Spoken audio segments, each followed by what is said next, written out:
Psalm 118 is a psalm of praise and thanksgiving to God for His everlasting mercy and faithfulness. It is often used in Jewish and Christian worship services as a hymn of praise and thanksgiving. The psalmist begins by declaring that God's steadfast love endures forever. This phrase is repeated several times throughout the psalm, emphasizing the unchanging nature of God's love and mercy. In verses 5 to 9, the psalmist recounts a time of distress when they called on God for help, and God answered their prayer and delivered them. The psalmist acknowledges that it is better to trust in God than to trust in human strength or resources. In verses 10 to 14, the psalmist continues to praise God for delivering them from their enemies.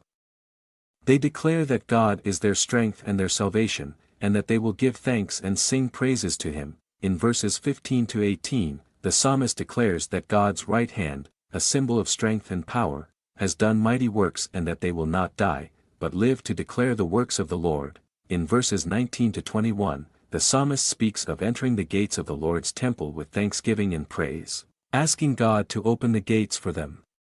This may be a reference to the physical act of entering the temple, but it can also be seen as a metaphor for entering into the presence of God.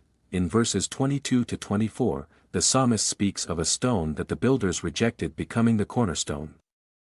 This is a prophetic reference to Jesus Christ, who was rejected by the religious leaders of his day but became the foundation of the Christian faith.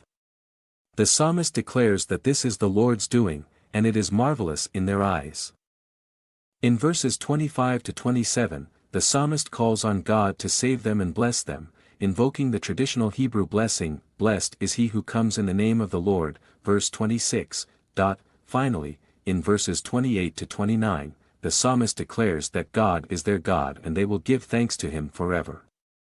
They declare that God's steadfast love endures forever, once again emphasizing the unchanging nature of God's mercy and faithfulness. We create content that empowers believers to live their faith in everyday life. If you want to be part of this movement, hit that subscribe button and join us on this journey.